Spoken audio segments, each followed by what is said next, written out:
Hi everybody, welcome to Silverstone. Well, race by race, the romance of this year's World Championship grows. First McLaren won a pair of races, then Ferrari won 3 on the bounce, and now Williams come here to Silverstone looking for a hat-trick this afternoon. Will they get it? And such is the topsy-turvy nature of the grid after yesterday's qualifying session that any one of 5 men could win today's race. Well, Montoya said it would be wild from the start. Get ready then for the law of the jungle. Here we go. They're off! Great start by Trulli. Look at him down the inside. He's attacking using that Renault launch control. He takes the lead, and Räikkönen's up into second place ahead of Rubens Barrichello. Look at Michael Schumacher. Someone's blown up in the pack there, I think, one of the Jaguars. But yes, it is indeed. But Michael Schumacher, so aggressive off the start. He is, I think, in 5th place at the moment. And look at that, what a fabulous start by Jarno Trulli. Michael Schumacher tried to get round the outside there of his brother Ralf and didn't quite make it. The oil smoke you're seeing is overfilled cars. I don't believe they're actually having terminal problems, as Alonso having a good run at Michael Schumacher down into Stowe. 2 and 3 abreast. Is that Coulthard in the background? Yes, clearing, I believe, one of the Jaguars, probably Pitsonia. Well, Pitsonia started ahead of Mark Webber on the grid here today. Look at Alonso. He really is on the attack, isn't he? Absolutely driving all the way around the back of Ralf Schumacher. Around the back of Juan Montoya, I beg your pardon. He's dropped a place, in fact. Montoya must have got in front of him. So Trulli, Räikkönen, Barrichello then from pole down to 3rd. Ralf Schumacher, Michael Schumacher, Alonso, Montoya, D'Amata, Coulthard as they went through the last timing beam. Coulthard up to 9th, and he has cleared the 2 Jaguars. Barrichello he got away quickly enough. It just didn't seem to accelerate. Coulthard was in the middle of the pack. They're flying through, and that then is Frentzen. It seems as if he's the engine's just cut out on him. Did you see Rubens Barrichello? Even as the lights were going out, he wasn't looking up, he was looking to his right. He was defensive before the lights even went out. It's extraordinary. Debris at turn 1. Debris on the racetrack at turn 1. And there is the safety car waiting to collect up the pack. And there is the debris. Shards of carbon fibre. Looks like somebody's had a bit of contact.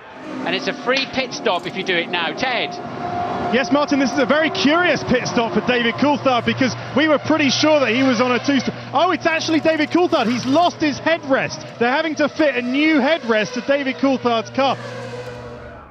That is highly unusual, and the only sensible decision was to go and pick that up, because that could break a front wing, and then you're heading into Beckett's just after that at another 190-mile-an-hour entry.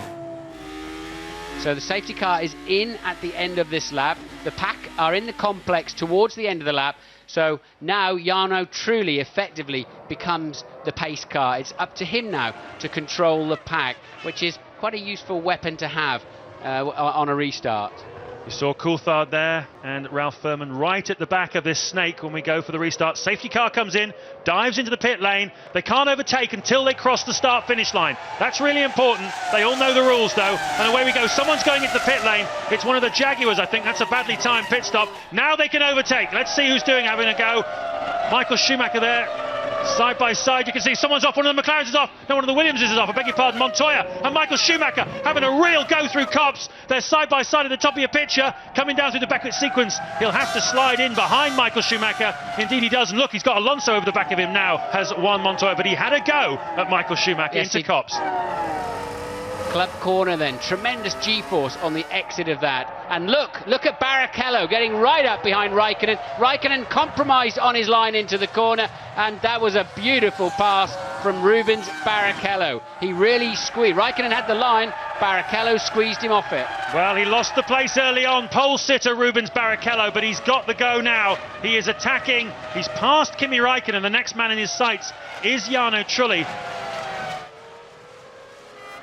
And this is how Barrichello came into the overtaking zone. Räikkönen locked his wheel, under braking interface, a little downhill slope there. It's tailwind too, so you got less downforce. Barrichello easily got a run at him. That's important for us to see that, because I'm wondering if that was purely because Barrichello was lighter. It wasn't, it was a mistake by Räikkönen. Oh no! Oh my goodness me! Just like Hockenheim a couple of years ago, we've got a lunatic on the track, down the hanger straight, 160 miles an hour the cars are doing as they come through there. Safety car out, of course. The drivers, oh my word, thinking about a pass there. David Coulthard on Olivier Panis. What on earth are you doing? And luckily then the marshals have got to him now. Safety car deployed. Look at this message on the computer here. Man on track at turn 6. We had it in Hockenheim, didn't we, a few years back with a disgruntled Mercedes-Benz employee. We've got to work out what this man's unhappy about. But thank goodness he's in one piece. Because if you hit him at 150, 170 miles an hour, Kimi Räikkönen using the chance to pit. Well, they're all using the chance to pit. All the front runners have come in. Where's Juan Montoya? He must be queuing up behind. Yes, he is. He now gets some service from his pit crew. As we saw at Hockenheim when the man ran on the track, absolute chaos. There's Mark Webber on board. This is going to shake up the order of the British Grand Prix. No problem about that. As luck would have it, those that pitted early on, Coulthard had to pit because his headrest flew out on the exit of Copse. It's played into their hands. I don't know if I saw the protester wearing a skirt or a kilt, and he would never realise it, but it's played beautifully into the hands of Scott David Coulthard. Safety car comes in then, and Cristiano De Mata in the Toyota leads us off again. We're green flag racing. Yeah, we're green flag racing here at Silverstone. Panis is second, and look, already they're making moves to pass. Look at that, Räikkönen, fabulous move on Trulli. What an opportunistic move that was. Yes, Räikkönen catching Trulli absolutely asleep, as will Ralf Schumacher any time now if he doesn't get on with it. And that's put us a Toyota 1-2, McLaren 3-4, and crucial there then. A crucial pass for Kimi Räikkönen. And watch out for Michael Schumacher at the top of your screens there. He's got Ralf Furman. He's got to get past him as quickly as possible. He's now side by side with Furman, and it's easy peasy, isn't it, for Rubens Barrichello to just squeeze past Ralf Furman. Michael Schumacher is down in 14th place, of course, behind Alonso. That was Barrichello making the move, as he had to, on Ralf Furman. David Coulthard getting slightly out of shape on the way into club, and that's given Räikkönen a run at him. But they should have similar amounts of fuel, similar amounts of power, and Räikkönen goes through then. So whether he's eased through or what, we don't know, but he got a better run out of club, and off he goes. Yeah, that seemed to be relatively straightforward, didn't it, for Kimi Räikkönen? No trouble at all. And we've got real rambunctious action here in the main pack. De Mata leading, Panis second, Coulthard third. Trulli is down to, Räikkönen's fourth, Trulli is fifth. Ralf Schumacher there in the mix as well, now trying to get all over the back of Jarno Trulli. Kimi Räikkönen is absolutely on it. The car totally underneath him. Now look, he's got the Toyota halfway down the pit straight. Räikkönen absolutely flying. He has pitted, surely he's got a decent level of fuel in it. He's flying. He's got the desire because he's got the opportunity. He's up into second place, and he knows that Michael Schumacher is mired in a pack down in 14th place. He's got a whole bunch of cars to do. He's got a bunch of work to do this afternoon if he's going to score any points. And Kimi Räikkönen sees a wide open goal here at Silverstone. Look at this though, Barrichello attacking Ralf Schumacher. And that'll be an important pass, but I don't think Ralph's going to have the Ferrari around the outside of him at Stowe, that's for sure. And he's really having to go defensive though. Now he can get, no, he's had to go in on a tight line, compromise, that'll compromise his exit speed. Rubens should be able to punish him for that, but the BMW is the most powerful engine on the racetrack, and will it give him enough grunt up the hill? And Rubens having to go wide, go to the outside, but he won't pass him like he did Räikkönen. And once again, Ralf out of position, and Barrichello makes it stick. Wow, what a move by Rubens Barrichello! Fantastic motor racing here at Silverstone, and those two have got plenty of form, haven't they? They've taken each other off at all sorts of places over the last few years, said all sorts of rude things about each other, but they've given us some spectacular action here. Michael Schumacher having a go at Jenson Button, who is uncompromising and very nearly takes off the front wing of Michael Schumacher's Ferrari. It's Villeneuve, I beg your pardon, and Schumacher has passed Button already. This is Villeneuve he's attacking now. It is. He's still losing time though, James. Critically, he's up to 12th with the various pit stops, but he's losing a lot of time. Look, Ralf Furman in front of them, just building a bit of a gap again now back to the VAR. So I think it's because we had cars out of position on the start line, two safety cars, different strategies out there. The track is quite tricky today with the wind conditions, and you know, you've got a nice wide track with some high-speed approaches, and it does generate a bit of overtaking. Montoya past Trulli on the way into Stowe corner, got a better run down the straights, got better straight line speed. That is the Achilles heel of that Renault, isn't it? Straight line speed. Montoya making a clean pass up to the inside of Stowe corner. And you can see that Montoya has got ahead of Olivier Panis. So has Barrichello. We didn't see exactly what happened to Panis, but he's lost 2 places in the last half a lap. And into the pits comes the race leader, Cristiano De Mata. Super job he's done. Hats off to you, Cristiano. Took advantage of the opportunity, and it was a really, really nice bit of driving. So Furman holding his own from 17th on the grid. Can Michael make it work this time? He's got to get on the inside line into the Abbey chicane. Surely he's going to do it now. Surely he can. Villeneuve can't turn in. He'll take 2 wheels off his car and 2 off Michael's. And finally then, that pass is made. And Button having a look as well. He says, I'll have a bit of that, thanks. And Villeneuve says, no chance, teammate. Stay behind me. Formula 1, right? That's the motor racing where no one overtakes, yeah?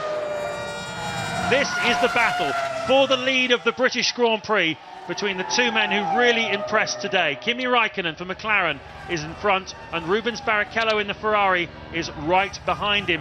Rubens lost the lead to Räikkönen through the pit stop sequences, couldn't do enough in that time to be able to rejoin when he came out from his stop. Villeneuve pits there from 7th place, and look at how close they are. Yes, Räikkönen got a little bit out of shape on the way out of Stowe, 2 or 3 corners earlier, and it's just allowed Barrichello to be all over. We know how good Barrichello is. This is his favourite overtaking place. He's been past Räikkönen once already today, and Kimi says, not this time, my friend. But again, Räikkönen now out of position, and Barrichello's going to take it, surely. No, he doesn't. And Räikkönen had to go wide. He went in too deep, went wide, and Barrichello beautifully really just giving Räikkönen no chance there. And the crowd at Silverstone is going bananas. They've seen some amazing action here this afternoon. Fisichella coasting there. Looks like he's got a right rear puncture or right rear suspension failure. Ooh. And this is the problem. It broke where you really don't want it to. That's Beckett's corner. That sequence taken at well over 130 mile an hour. Oh, good job somebody wasn't right in the heart of the final part of Beckett's there. Michael Schumacher has not cleared the car of showing him of Jarno Trulli there. Look at the straight line speed advantage he's got. He can't get around the outside, surely can he? Trulli should be able to cover that base and gets a better drive out of Stowe on a better line. And Michael then just scuppered himself slightly. Now he's got him on the move. Now he can cut back in and get earlier traction. And has he got enough speed, straight line speed with the toe up the hill? And Trulli's going to have to go keep it inside, otherwise he's going to be passed. Michael's going to pass you, my friend. You didn't cover him properly, and up he goes. Räikkönen, actually, interestingly, Martin, has had a very slow lap and has fallen behind Juan Montoya. We haven't seen it, but his last lap, Kimi Räikkönen, was a 1:29. Is this it? Yes, it is. He ran wide. He ran very wide, look, down at Stowe corner, isn't it? And Montoya then just comes whistling past him. That's a bit of a crucial error then for Räikkönen. So just as Michael Schumacher starts picking up positions, Kimi Räikkönen has lost a couple. Coulthard down towards Copse, 150 miles an hour. Through Copse corner they go. Then the Beckett sequence, no real chance of a pass here. It's on the straight down to Stowe, he might have a chance. Yeah, the job he's got here is to stay as close as he can. He won't pass him, he's got a turbulent air, get a lot of understeer on the final part and have to be hesitant on the throttle. And that gives the guy in front a chance to just pull a car length or two. But now Coulthard getting into the slipstream, but we're getting too near to Stowe. It's going to have to be a brave one if it's going to work out. And Trulli's got the inside line and it'll just squeeze Coulthard up against the curb. Now DC's got to be calm under braking. He's got the Renault out of position. Nicely done, beautifully drives around the outside of Jarno Trulli for 5th place, and the crowd watching it down here on the diamond screens going crazy on the pit straight. The crowd here at Silverstone are up on their feet to applaud what has been a champion's drive, even though the championship itself seems a long way for Rubens Barrichello. Will he risk a wave at his lovely British fans? Yes, Rubens, you are the winner of the 2003 British Grand Prix, a race we'll remember for a very, very long time, and a brilliant, brilliant drive by Rubens Barrichello. Frankie Dettori's happy, and well he might be. Great race. Great drive. Montoya made the best of what he had. 5.4 seconds adrift at the end. Coulthard will be satisfied with 12th to 5th with some pretty handy moves. Michael Schumacher goes over the line in 4th. As ever, he somehow saved the day. He was fighting back there in 12th, didn't seem to be able to pass anybody. Coulthard drives over the line, then takes his 5th place points positions. Jarno Trulli will be behind him, and to matter some more points for the Toyota in 7th, and Button then getting the final point for BAR. And the champagne! I mean, for me, it's a fantastic feeling because I'm never down. I mean, it's something that people think, okay, Michael this, Michael that. Yeah, I love to be inside of a team that they work like they worked last week to make this car better and like Bridgestone to make the tires better. Of course, it's quite hard so many times, but the last 2 weeks people have been saying so many things about first lap crashing, Rubens this and that, so I hope they shut up now. I overtook a lot of people.